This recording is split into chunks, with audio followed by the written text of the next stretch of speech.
ও, এসে গেছেন আপনারা? ও, আমি বুঝতে পারি এসে গেছেন। আসলে দেখুন, আমার বাড়ি থেকে মানে পরিবারের তরফ থেকে অভিযোগ করা হয় যে আমি নাকি ইউটিউব আর আমার অফিসের কাজকর্ম নিয়েই সারাদিন ব্যস্ত থাকি, সংসারে নাকি আমি সময় দিতে পারি না। দেখুন, এত কাজে মনোনিবেশ করে ফেলেছি, আমি ভুলেই গেছি যে ইউটিউব শুরু হয়ে গেছে, আমি খবরে বসে পড়েছি। কি বলছেন? নাটকটা ধরে ফেলেছেন আমার? ও, ধরে ফেলেছে? যে ধরেই যখন ফেলেছেন তাহলে আর লজ্জা ঘেন্না করে লাভ নেই, সত্যি নাটকই ছিল, আপনি ধরেই যখন ফেলেছেন। আসলে না, এই নাটকটাই রাজনৈতিক নেতৃত্বরা যখন আপনাদের সঙ্গে করছে, আপনারা ধরতে পারছেন না। আর আমরা যখন এই নাটকগুলো করছি, সাধারণ মানুষ করছে, আপনার বাড়ির লোক করছে, তখন এটা পরিষ্কার এবং স্পষ্ট আপনাদের কাছে। ঠিক যেমন এই নাটকটাই রাজনৈতিক নেতৃত্বরা করছে বা করতে যাচ্ছে, তখন আপনাদের কাছে এটা বোধগম্য হচ্ছে না। কি বুঝতে পারলেন না? শুনুন, অত্যন্ত গুরুত্বপূর্ণ সপ্তাহ শুরু হচ্ছে। রাজ্যের মাননীয় মুখ্যমন্ত্রী তিনি যাচ্ছেন, দিল্লিতে চলে গিয়েছেন, এবং তিনি বিকেল 4টের সময় জ্ঞানেশ কুমারের সঙ্গে মিট করছেন নির্বাচন কমিশনার। জ্ঞানেশ কুমারকে ভ্যানিশ কুমার বলা মুখ্যমন্ত্রী মমতা বন্দ্যোপাধ্যায় তার সঙ্গে মিট করবেন, খুব ভালো কথা। কিন্তু এইরকম একটা জায়গাতে মুখ্যমন্ত্রী নিজেও এই নির্বাচন কমিশন এবং পশ্চিমবঙ্গের যিনি সিইও তাদের বিরুদ্ধে মামলা ঠুকে দিয়েছেন সুপ্রিম কোর্টে, যেটার শুনানি হতে চলেছে বুধবার। কিন্তু এর সঙ্গে আমার এই সবজি কাটার কি সম্পর্ক? বুঝতে পারলেন না, না? একেবারে ওতপ্রোত রিলেশন রয়েছে। তার কারণ এখনো পর্যন্ত একটি সংবাদ মাধ্যম যা রিপোর্ট করছে সেই তথ্য অনুযায়ী রাজ্যের মুখ্যমন্ত্রী আগেও হিন্ট দিয়েছিলেন, সম্ভবত তিনি এই কালো রঙের কোটটি পরে তিনি বারবার বলেন যে তার নাকি লয়ের ডিগ্রি রয়েছে। তো তিনি কোটটা গায়ে চাপিয়ে তিনি শুনানি করবেন বা সেখানে পৌঁছে যাবেন। কি হবে? একটা বড় খেলা ঘটতে চলেছে, এবং সম্পূর্ণটা আইপ্যাকের স্ক্রিপ্ট। এই স্ক্রিপ্টটা যেমন আপনাদের সামনে আমি এইসব ছাড়িয়ে দেখালাম, এই স্ক্রিপ্টটা সম্পূর্ণ আমার স্ক্রিপ্ট ছিল। তার কারণ আমাকে আমার ইউটিউব চ্যানেলের জার্নির জন্য আমার কাছে কোনো আইপ্যাক নেই, আমার প্রয়োজনও নেই। কিন্তু মমতা বন্দ্যোপাধ্যায়ের আইপ্যাক নামক একজন বুদ্ধি দাতারা রয়েছেন, তারা নাকি একটা স্ক্রিপ্ট সাজিয়ে দিয়েছেন, দারুণ একটা স্ক্রিপ্ট, আপনারা শুনলে চমকে যাবেন। আমি প্রমাণ দিয়ে দেখাবো সংবাদ মাধ্যমের। এবার এটা হবে কি হবে না, নাকি পরের মধ্যে গিয়ে চেঞ্জ হয়ে যাবে, সেটা আমি বলতে পারবো না। কিন্তু স্ক্রিপ্টটা এখনো অবধি যেটা সংবাদ মাধ্যমে প্রকাশ্যে এসেছে, যেটা আমি অন্য সূত্র দিয়েও জানছি, সেটা আজকে আপনাদের সামনে বলবো। একটা রোমহর্ষক স্ক্রিপ্ট। নমস্কার, welcome to simple as a বিষয়, আপনাদের সকলকে স্বাগত জানিয়ে শুরু করছি অত্যন্ত গুরুত্বপূর্ণ একটি পর্ব।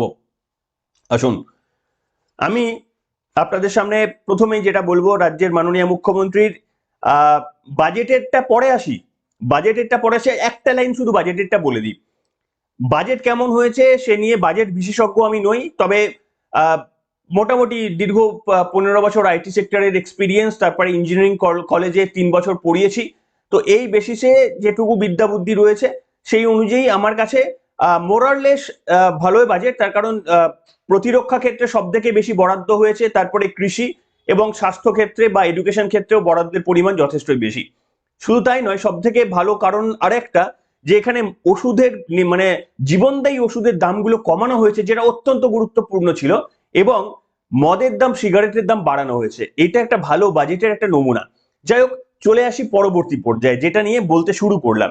রাজ্যের মাননীয় মুখ্যমন্ত্রী উড়ে গিয়েছেন দিল্লি, এবং 4টের সময় তিনি সময় পেয়েছেন। আজকে জ্ঞানেশ কুমারও, মানে গোটা ভারতবাসী জ্ঞানেশ কুমারের পেশেন্সের পরীক্ষা নেবেন, যে জ্ঞানেশ কুমার ঠিক কি, কতটা ভেতরে কিছু হবে না, মানে ভেতরে এক্স্যাক্টলি যা হবে, বাইরে আমরা বিশ্বাস করি বাইরে সম্পূর্ণ নাটকটা উল্টে যাবে, এটা আমরা বিশ্বাস করি, এটা আমরা দেখেওছি। নীতি আয়োগের বৈঠকের সময় যে মমতা বন্দ্যোপাধ্যায় বলেছিলেন যে আমাকে বলতে দেওয়া হলো না, মুখ্যমন্ত্রী বলেছিলেন, তাও বলেছিলেন আমাকে বলতে দেওয়া হলো না, এ করা হলো না, আমাকে থামিয়ে দেওয়া হলো। অথচ ওখানে নির্মলা সীতারামন বেরিয়ে এসে পরিষ্কারভাবে তার উল্টো বিবৃতি দিয়েছিলেন, যেটা মমতা বন্দ্যোপাধ্যায় বিবৃতির সঙ্গে সম্পূর্ণ উল্টো। তাই এটা আমরা ধরে নিচ্ছি জ্ঞানেশ কুমারের সঙ্গে যা বৈঠক হবে, সম্পূর্ণ উল্টো কিছু হয়তো সাংবাদিক বৈঠকে আমাদের জন্য প্রস্তুত করা হবে, ঠিক যেমনটা এই রকম। এইখানে আমি আপনাদের সামনে একটা গুরুত্বপূর্ণ জিনিস জানাচ্ছি। আবারও আমি একটা ডিসক্লেমার দিয়ে রাখছি, আমি গণৎকার নই। আমি কালকে কি ঘটবে আজকে আমি হলফ করে দেওয়ালে লিখে দিতে পারবো না। কিন্তু হ্যাঁ, যেটা এভিডেন্স, প্রমাণ, তথ্য প্রমাণের ভিত্তিতে আমি আপনাদের সামনে বলতে পারি যে এইরকম ঘটার সম্ভাবনাই বেশি, সেটুকু বলতে পারি। দেখুন, এখানে কি লেখা রয়েছে, সুপ্রিম কোর্টে রাজ্যের করা হলফনামা শুনানি বুধবার, মমতা কি নিজেই কালো কোট পরে হাজির হবেন? এই মমতা বন্দ্যোপাধ্যায় মানে মঞ্চের ওপর থেকে বলেছিলেন যে আমি আমি ল পাশ করেছি, মানে আমার ডিগ্রি রয়েছে, আমি শুনানি টুনানি, মানে তিনি কখনো বলেছেন যে আমি এমনি উপস্থিত থাকবো, কখনো বলেছেন যে আমি শুনানি করব, হয়তো ওইভাবে বলেননি, কিন্তু তার কথা শুনে মনে হয়েছিল তিনি আমাদের কথাগুলো ওখানে তুলে ধরবেন, মানে শুনানিতেই তো একমাত্র সম্ভব। এবং কখনো বলেছিলেন যে মানে আলটিমেটলি দেখলাম তিনি মামলাটা করলেন, এবং রাজ্যের তরফ থেকে দোলা সেন আগেই করেছিলেন, মুহা মৈত্র করেছিলেন, ডেরেক ওব্রাহেন করেছিলেন, চতুর্থ ব্যক্তি হিসেবে তিনি করলেন, এবং সমস্ত মামলা নাকি বুধবার দিন শুনানি হবে। এইখানে একটা মারাত্মক তথ্য শোনা যাচ্ছে, আমি পড়িয়েও দেবো, আগে আমি বলে নিই, তারপরে আপনাদের সামনে আমি দেখিয়েও দেবো যেখান থেকে আমি পেয়েছি। দেখুন, এখানে যেটা জানা যাচ্ছে যে মমতা বন্দ্যোপাধ্যায়ের কিন্তু আইনি ডিগ্রি যাই থাকুক না কেন, আমি আছে কি নেই সেই ভেরিফিকেশন আমার পক্ষে করা সম্ভব নয়, তার কারণ প্রচুর এইরকম ডিলিট থেকে শুরু করে পিএইচডি, অভিষেক বন্দ্যোপাধ্যায়ের এমবিএ নিয়ে বিভিন্ন রকমের কন্ট্রোভার্সি জিনিস রয়েছে, সেগুলো নিয়ে আমি বলতে পারবো না। এই জায়গায় আমি যেটুকু জানতে পারছি যে মমতা বন্দ্যোপাধ্যায় কালো কোট পরে সুপ্রিম কোর্টের শুনানিতে যেতে পারবেন না, মানে আইনত যে যে সমস্ত উকিলদের একটা বড় অংশের তরফ থেকে নাকি এটা বলা হচ্ছে তিনি যেতে পারেন না ওইভাবে। কিন্তু তিনি নাকি আগাম উপস্থিত থাকার জন্য শুনানিতে আগামী বুধবার সম্ভবত মমতা বন্দ্যোপাধ্যায়টাও লিস্টেড হয়েছে, আমি দেখানোর চেষ্টা করছি মমতা বন্দ্যোপাধ্যায়ের এই মামলার কেস নাম্বার টেস্ট নাম্বার গুলো। তো এইখানে মমতা বন্দ্যোপাধ্যায় উপস্থিত হবার পারমিশনটা সম্ভবত পেয়ে গিয়েছেন, কিন্তু খেলাটা হচ্ছে তিনি কি কালো কোট পরে যাবেন, এইটা কিন্তু অত্যন্ত গুরুত্বপূর্ণ, তিনি কালো কোট পরে যাবেন কিনা। ঠিক যেমন আমার কাছে আপনাদের কাছে এটা অত্যন্ত গুরুত্বপূর্ণ, আমি যদি না নাটকটা বলতাম তাহলে হয়তো আপনারা, মানে আমি রাজনৈতিক নেতৃত্ব হলে আপনারা বিশ্বাস করে দিতেন যে আমি এত কাজ করি যে আমি মানে মানে কি বলবো, ইউটিউব কখন শুরু হয়ে গিয়েছে রেকর্ডিং আমি বুঝতেই পারিনি। আমি এই কিন্তু আমার সবজি ছাড়িয়ে যাচ্ছি, তার কারণ হচ্ছে আমি বাড়ির আমার ফ্যামিলিকে আমি হেল্প করছি। ঠিক তেমনি আবার রাজ্যের মাননীয় মুখ্যমন্ত্রী ঠিক কি এইরকম ভাবে কি বোঝানোর চেষ্টা করবেন যে আমি এতটা দরদি যে আমি কালো কোটটা পর্যন্ত পরে সুপ্রিম কোর্টে চলে এসেছি শুধুমাত্র তোমাদের লড়াইটা লড়বো বলে। কেন এই কথা বলছি, আমি আপনাদের সামনে একেবারেই কোনো রকমের ভ্রান্তি বিলাস ছাড়াই এইটা আমি আপনাদের সামনে দেখিয়ে নেবো, একেবারেই পড়ে শোনাবো। আপনারা একটু দেখুন তো আমার এই প্রথম নাটকটার সঙ্গে এই দ্বিতীয় পর্বের রাজনৈতিক নাটকটার কি কোনো মিল পাচ্ছেন? দেখুন একবার আমি পড়ে শোনাচ্ছি। এখন প্রশ্ন উঠছে, মমতা নিজেই কি কালো কোট পরে সেখানে সওয়াল করতে চলে যাবেন? কারণ তিনি বলেছিলেন আমি আপনাদের হয়েই লড়াই করব। এমন ভাবনার মূলে অবশ্য রয়েছে তার নিজেরই বহুবার বলা একটি কথা যে তিনি আইনের ডিগ্রি পেয়ে পাশ করেছেন। এখন প্রশ্ন উঠছে, যতই আইনি ডিগ্রি থাক মমতা কি আদেও পারেন সুপ্রিম কোর্টে নিজে সওয়াল করতে? তথ্য বলছে সুপ্রিম কোর্টে বার কাউন্সিলের নিয়ম অনুযায়ী অবশ্যই পারেন না, কিন্তু কপিল সিব্বাল ও অভিষেক মনু সিংভিদের সঙ্গে তিনি যদি কালো কোট পরে আদালতের বাইরে অবধি যান তাহলেও যে ছবি সামনে আসবে সেটাই জনমানসে অপটিক্স তৈরি করার জন্য যথেষ্ট। এই যে অপটিক্সটা আজকে শুরুটা করলাম আপনাদের সামনে, যে আমি আমার ফ্যামিলি মেম্বার্সদের হেল্প করি, কত কোঅপারেট করি, সেটা দেখানোর জন্য যেমন একটা ভিজুয়াল অপটিক্স তৈরি করার চেষ্টা করতে গেছিলাম আমি আপনাদের সামনে, তেমনটাই কি পরে লিখছে কালো কোট পরে আদালত পর্যন্ত যেতেই পারেন, কিন্তু সেটা জনসাধারণ তৈরি হবে, যেতেই পারেন কারণ তাতে যে ছবি তথা ধারণাটা জনমানসে তৈরি হবে সেটার দাম অনেক বেশি, এবং রাজনীতি ও সমাজনীতিতে ধারণাই সব। আর আমার এখানে নতুন করে বলার কিছু নেই, মানে আপনারা হচ্ছেন আমার মাই লর্ড, আর আপনাদের কাছে আমি শুনানি করতে এসেছিলাম যে রাজ্যের মাননীয় মুখ্যমন্ত্রী মমতা বন্দ্যোপাধ্যায় ঠিক কি জন্যে মামলাটি করেছেন। 2026-এর নির্বাচনে এবার আপনারা রায় দেবেন, আপনাদের রায় কি আসলো আমার এই শুনানির পর আপনাদের কাছে, যে মমতা বন্দ্যোপাধ্যায় যে যে তথ্যটা আমি পেলাম সেই তথ্যটা দেখিয়ে আমি আপনাদের সামনে, এটা দা ওয়াল থেকে লেখাও রয়েছে, তো সেখান থেকে দেখালাম আপনাদের সামনে। এরপরে আপনাদের বিচারকদের রায় আপনারা লিখে জানাবেন আজকের পর্বে।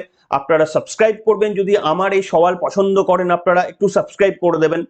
আমি এইখানে আপনাদের সামনে বলতে চাইছি, এই যে 26-এর নির্বাচনটা তো অত্যন্ত গুরুত্বপূর্ণ নির্বাচন, মমতা বন্দ্যোপাধ্যায় বুঝে গিয়েছেন যে কিছু যদি একটা করা না যায় না, ওই ঠিক 2021-এ এমন, তো মানে কি বলবো, তখন তৃণমূলের যথেষ্ট ক্ষমতা রয়েছে, তা সত্ত্বেও মমতা বন্দ্যোপাধ্যায়কে এটা করতে হয়েছিল ওই পায়ে পায়ে আঘাত টাঘাত এই সমস্ত যেগুলো অভিযোগ রয়েছে। তো সেইটা অনেকে মনে করেন যে যেহেতু অনেক সে সময় দল পরিবর্তন হয়ে গিয়েছিল, মমতা বন্দ্যোপাধ্যায় মনে করেছিলেন যে কিছু একটা না করলে যদি মিস হয়ে যায়, যদি আমাদের বুস্তরের যে সমস্ত লোকজন রয়েছে যাদেরকে যে দায়িত্ব দেওয়া রয়েছে, মানে ভোটের দিন যে সমস্ত স্পেশাল দায়িত্ব, পাড়ার মোড়ে মোড়ে দাঁড়িয়ে থাকা কিংবা কাউন্টিং এর সময় যে সমস্ত দাঁড়িয়ে থাকা, এইগুলো যদি ঠিক করতে না পারে তাহলে তো হেরে যাবো। সেই কারণে অনেকে, এটা দুষ্টু লোকেরা বলে, এর তো কোনো প্রামাণ্য নথি নেই আর থিওরিও নেই, এটা প্রমাণও করা যায় না। তো সেই কারণেই নাকি তিনি এরকম একটা করেছিলেন বলে অনেকে মনে করেন। তাহলে 2026টা তার আরো কঠিন, 2021-এর থেকে 2026-এর রাস্তাটা আরো কঠিন। আপনারা কি মনে করেন যে মমতা বন্দ্যোপাধ্যায় কি এমনি এমনি এই 2026-এর বৈতরণী পেরিয়ে যাবে? আপনাদের মধ্যেই লোকজন লেখেন যে স্বচ্ছভাবে নির্বাচন হলে তৃণমূল কংগ্রেস 50টা পেরোবে না, এটা আপনাদেরই বক্তব্য। তাহলে মমতা বন্দ্যোপাধ্যায়কে কি নতুন কিছু একটা করতে হবে? এটা তিনি করবেন কি করবেন না, হয়তো সেদিন গিয়ে দেখলেন যে না, মমতা বন্দ্যোপাধ্যায় হয়তো গেলেনই না। দেখুন, এটা তো ডিসিশন তো যে কোনো সময় চেঞ্জ হবে। আমি আপনাদের সামনে বলেছিলাম যে মমতা বন্দ্যোপাধ্যায়, প্রথমে বলেছিলাম যে বাজেট যেদিন অ্যানাউন্স হবে সেই দিন বা তার আশপাশে, না হলে যেদিন মেন তালিকা বেরোবে সেই দিন তিনি দিল্লি যাবেন। দেখুন, তারপরে মমতা বন্দ্যোপাধ্যায় ডিসিশন চেঞ্জ করে বললেন না আগেই যাব, আবার ডিসিশন চেঞ্জ করে বললেন না ঠিক আছে বাজেটের একদিন পরে যাচ্ছি। তো আমি যদি খবর করি মানে 10 দিন আগে, তাহলে যেই আপডেটটা পাবো সেই আপডেট নিয়েই খবর করব। এর পরে পরিবর্তন হয়ে গেলে তো আমার কিছু বলার থাকবে না। তার কারণ আমি কন্টিনিউয়াসলি তো আর ফিড পাচ্ছি না, সেই জন্য আমার নতুন কোনো পরিবর্তন হলে, চেঞ্জ হলে, আমার কাছে তথ্য নতুন করে আনলে সেটা পরের দিনে আপনাদের সামনে বিশ্লেষণ করব। কিন্তু আজকের পর্বে অন্তত যেটুকু জানতে পারলাম, মমতা বন্দ্যোপাধ্যায় এরকম একটা ভিজুয়াল তৈরি করার চেষ্টা করছে পশ্চিমবঙ্গের জনমানুষের মধ্যে। তার কারণ মুখ্যমন্ত্রী ওই জায়গাটা ধরতে চাইছেন যে তিনি জানেন যে অনেক তাদের বিরোধী লোকজনরা রয়েছে, তাদেরকেও নোটিশ পাঠানোর কাজটা খুব সুকৌশলে করানো হয়েছে ইচ্ছাকৃতভাবে বিএলওদের দিয়ে, কিংবা ইআরওরা কিংবা এইআরওরা ইচ্ছাকৃতভাবে অনেকেই হয়রানি করার জন্য ভুল তথ্য তুলে দিয়ে, নামের বানান ইচ্ছাকৃতভাবে ডেটা এন্ট্রিদের দিয়ে ভুল তুলিয়ে দিয়ে তাদেরকে হয়রানির শিকারটা করানো হয়েছে। এবার যদি মুখ্যমন্ত্রী মমতা বন্দ্যোপাধ্যায় কালো কোট পরে, সে কোটের ভেতর কালো কোট পরে, কালো কোট খুলেই হয়তো তাকে ঢুকতে হবে যদিও এই পরিকল্পনা থাকে, তা সত্ত্বেও তো ওই ভিডিওটা তো সামনে দেখাবে এবিপি আনন্দ থেকে, 24 ঘন্টা, আরো কলকাতার যে সমস্ত নিউজ চ্যানেলগুলো রয়েছে তারা দেখাবে, আনন্দবাজার পত্রিকা তো বড় করে গোটা পেজ জুড়ে সেই ছবি দিয়ে দেবে, তৃণমূল কংগ্রেস তো প্রচার করবে শুধু ওই ছবিটা দিয়েই মোটামুটি এই বৈতরণী পার করে দেবে। তাহলে কি সেটা হতে পারে? সেটা একটা স্ট্র্যাটেজি, আমরা দেখব। এখানে বলা হচ্ছে এটা কিন্তু আইপ্যাকের স্ট্র্যাটেজি হিসেবেও কিন্তু এই জায়গাটাই উল্লেখ করে দেওয়া রয়েছে। কিন্তু কোথাও আমি একটা দেখেছি এটা আইপ্যাকের একটা চাল হিসাবেও এটাকে ধরা হচ্ছে। এবার আমি এই জায়গায় এসে একেবারে মমতা বন্দ্যোপাধ্যায়ের বক্তব্যটা একবার আমাকে শোনাতেই হবে। হামটি ডামটি বাজেট কি বলেছেন মমতা বন্দ্যোপাধ্যায়, এবার শুনুন। জুড়ে কাজেই টোটালটাই মিথ্যে কথার ফুলঝুরি, হামটি ডামটি বাজেট।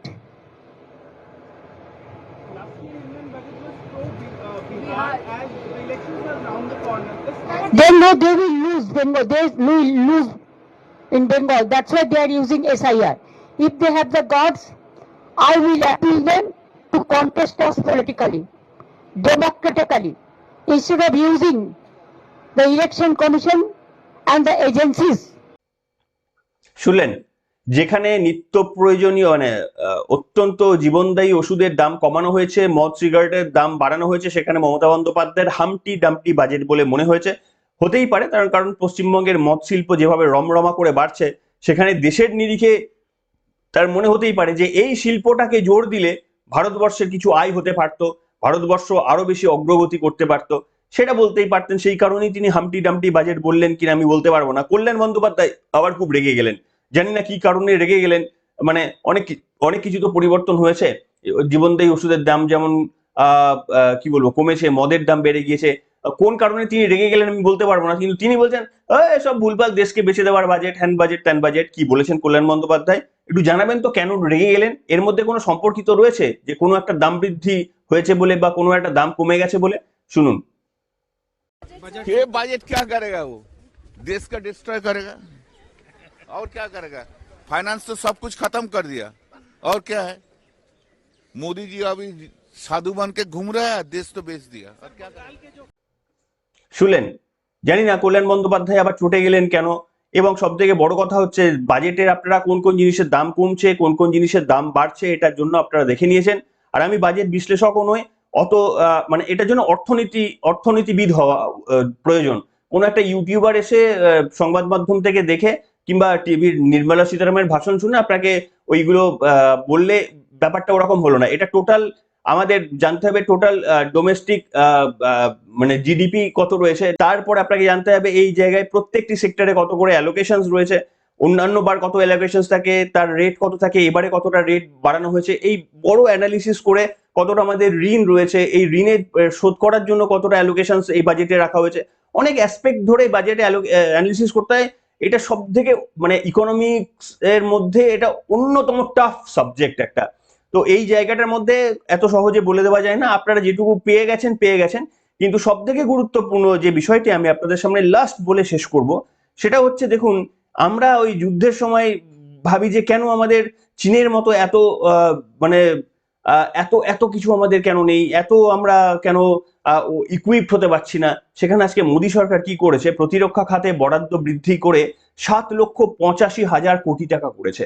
অপারেশন সিন্দুরের পর এই মুহূর্তে ভারতের প্রতিরক্ষা খাতে বাজেট 7,85,000 কোটি টাকা। গোটা পাকিস্তানের এই বাজেট কিন্তু নেই। এবং 1,04,000 কোটি টাকা বৃদ্ধি হয়েছে, 1,04,000 কোটি টাকা বৃদ্ধি। তো এটা কিন্তু একটা অনেকটাই বৃদ্ধি বলে আমার মনে হয়েছে। এটা গুরুত্বপূর্ণ সিদ্ধান্ত নরেন্দ্র মোদী সরকারের।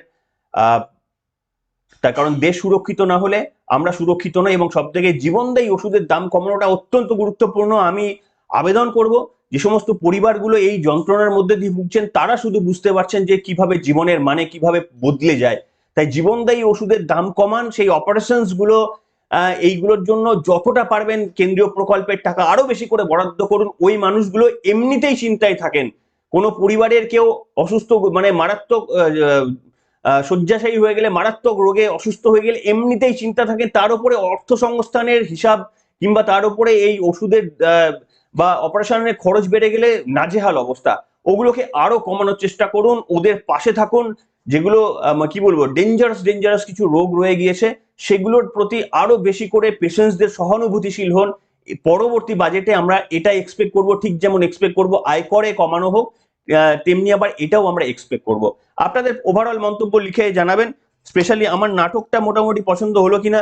রাজনীতিতে নামার জন্য অল্প বিস্তর কিন্তু প্র্যাকটিস করতেই হবে, একটু শুরু করে দিয়েছি।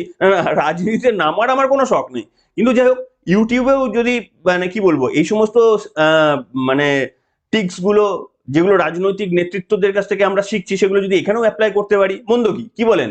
আপনারা লিখে জানান আজকের এই কমেন্ট সেকশনে। এখনকার মতো গুড বাই।